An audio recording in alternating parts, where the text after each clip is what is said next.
அதெல்லாம் எந்த பற்றும் கிடையாது. அதுக்கு ஒரு வாக்கு இருக்குது, அது ஒரு பிராண்டாக தமிழ்நாட்டில் மாறி இருக்குது, அதை சீமான் முன்னெடுக்கிறாருன்னே அதை கிளைம் பண்ணுறதுக்காக வந்து தாயை போல பாசம் காட்டிய தலைவன் சொன்னாரே ஒழிய, சரி தாயை போல பாசம் காட்டிய அந்த தலைவன் அந்த நிலத்தில் இருக்க விடாமல் ஆக்கிய கட்சி எது?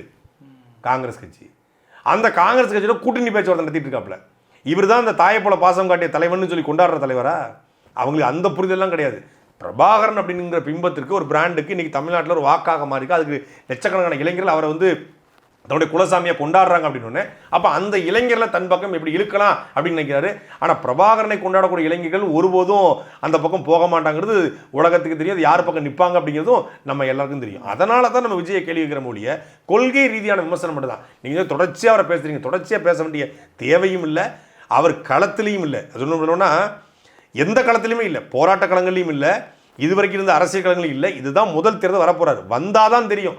ஊடகங்களெல்லாம் பில்டப் கொடுக்கலாம், 28 48 38 அப்படின்னு இந்த டோர் நம்பர் மாதிரி உட்காந்து சொல்லிட்டு இருக்கலாம் முடிய.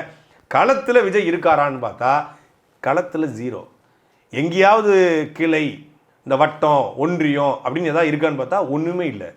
மக்களுடைய பிரச்சனைகளை என்னைக்காவது தாவேக்கா அந்த கட்சி ஆரம்பித்து இந்த ஆக்டிவான அந்த 6 மாதத்தில் மக்கள் பிரச்சனை கையில் எடுத்து தாவேக்கா போராடிச்சுங்க, எங்கேயாவது காட்டுங்க. ஒரு மாசான போராட்டம் நடத்துச்சு, அதன் மூலமாக அது தீர்வு கிடைச்சது, ஏதாவது சொல்லுங்க. இல்லை, நீங்கள் தொடர்ச்சியாக உங்கள் கட்சியோ உங்கள் கட்சியின் தலைவரையோ விமர்சிக்க நபர்களுக்கு கூட அவர்களுக்கு ஒரு நெருக்கடி ஏற்படும் போது அவங்களை ஆதரித்து அறிக்கை விடக்கூடிய ஒரு பண்பு கொண்ட ஒரு கட்சியாக தான் திகழ்கிறீங்க.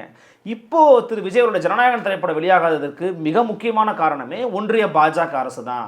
சிபிஎஃப்சியில் ஆளுங்களை வச்சு வேணும்ட்டு திட்டமிட்டு விஜய் நெருக்கடிக்கு உள்ளாக்குறாங்க, என்டிஏக்குள்ளே கூட்டணும்னு பார்க்குறாங்கன்னும் போது முதலமைச்சர் ட்வீட் போட்டாருங்க. நீங்கள் ஒரு வார்த்தை தம்பிக்கு நடப்பது வந்து சட்டவிரோதம், ரொம்ப தவறான ஒரு வார்த்தை, ஒரு அறிக்கை கூட விடலையே. நான் அதை அப்படி பார்க்கல.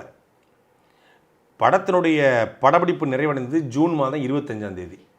July, August, September, October, November, December 6 மாதம் இருந்துச்சு. 6 மாதம் நீங்கள் என்ன பண்ணிட்டு இருந்தீங்க? பொங்கலுக்காக காத்திருந்தோம். பிப்ரவரி மாதம் முதல் வாரத்திலேயே ஜான் 9 பொங்கல் ரிலீஸ்னு போட்டிங்க, பிப்ரவரியிலே போட்டிங்க. பிப்ரவரியில் போட்டு 3 மாதம் ஷூட்டிங் முடிச்சிட்டிங்க. 6 மாத காலம் ஒரு படத்தை எடிட் பண்ணுறதுக்கு அதிகபட்சம் 1 மாதம், விஎஃப்எக்ஸ் 2 மாதம், 4 மாதத்தில் இந்த படத்தை வந்து சென்சார் கொண்டு போயிருந்தா அப்போவே இது வந்து ரிவ்யூ கமிட்டிக்கு அனுப்பணுமா இல்லை இங்கேயே கொடுக்கலாமான்னு தெரிஞ்சிருக்கும். டிசம்பர் மாதம் 25ஆம் தேதி 19ஆம் தேதி பராசக்தியும் ஜனநாயகனும் 2 ஒரே நாளில் தமிழ்நாடு இருக்கக்கூடிய மத்திய அரசினுடைய தணிக்கைத்துறைக்கு போகுது.